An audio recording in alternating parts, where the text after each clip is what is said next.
So if you only want to vote once, vote Romney. Obviously, you're very much for Romney. What do you think are his strengths as a president or as a candidate? Well, you know, as I said, I think I've served with all those guys. I served 6 years with Ron Paul in Congress, 4 with Rick Santorum, and 6 with Rick Santorum. He was in the Senate when I was in the House, and knew Gingrich very well.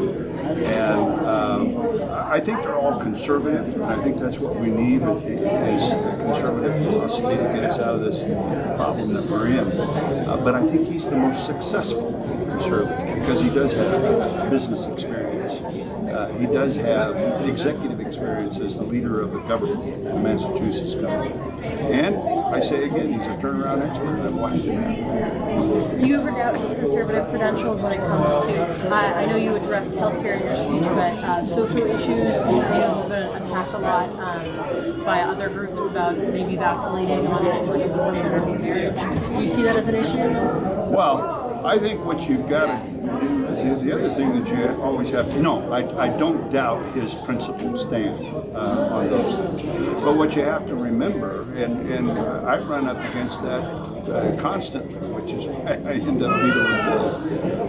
But when the people want something, and they want it bad enough, and they are willing to override your vetoes and things like that, there comes a point where you can only get what you can get. If Romney does get the presidency, how do you feel his presidency of Idaho? Well, because number one, I believe he believes in states' rights. There isn't a person that's ever been the governor of the state, and that was one of Ronald Reagan's great strengths, is that he believed that the states should be the architect of their own destiny, and that they shouldn't be dictated to from Washington, D.C. by the Environmental Protection Agency and by the Department of Labor and all those other agencies in D.C. And that's where I believe that Romney's coming from. And so if Idaho left to its own talents and its own abilities to run its own state, we've already proven that we can balance our budget. We've already proven that we're prepared to make the tough decisions and work our way out of the economic downturn that we had.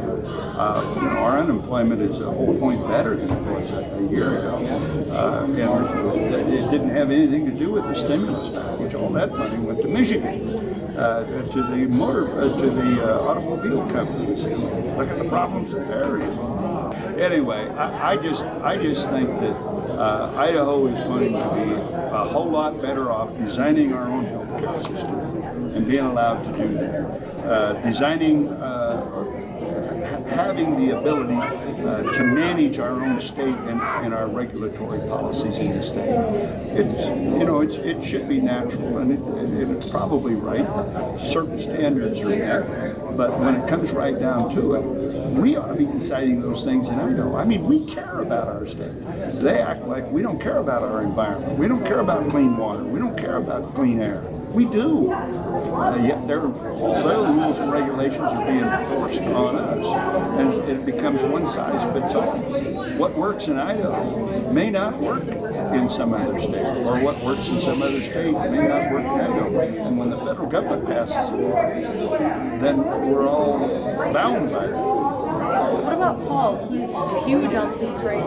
Just from the standpoint, we had a huge crowd there. Do you think that he can give Romney a run for his money here? I think Ron Paul has got a lot to offer. And Ron Paul and I probably, if you look back over our voting record, when I was in Congress, we served 6 years together, and we were part of the same caucuses. And but where Ron Paul and I sort of disagree is on national defense. Not sort of disagree, we do. I think you got to be the toughest kid on the block, and I think you have to be prepared to defend yourself against all enemies, and you got to be strong enough to be able to do that. And when it comes to the legalization of some of the drugs, and I explained this to Ron one time. He didn't agree with me. I said, I think government was instituted to keep us free to exercise our God-given liberties. And when you're hooked on them, you're not free. So do you think that the shift from primary to caucus is going to be really meaningful? this time? Well, you know, that remains to be seen. A young person came in tonight and they said, this is the first caucus I've ever gone to. And I said, me too. Because we always had a primary, as Jack explained earlier. We always had a primary. And we never really got to share that national stage and that national life. We got to go. Yes, sir. All right, well, last question. What's one thing that the nation should know about Idaho? We're the best state in the union. We're the brightest star in that flag, and it's the 43rd star.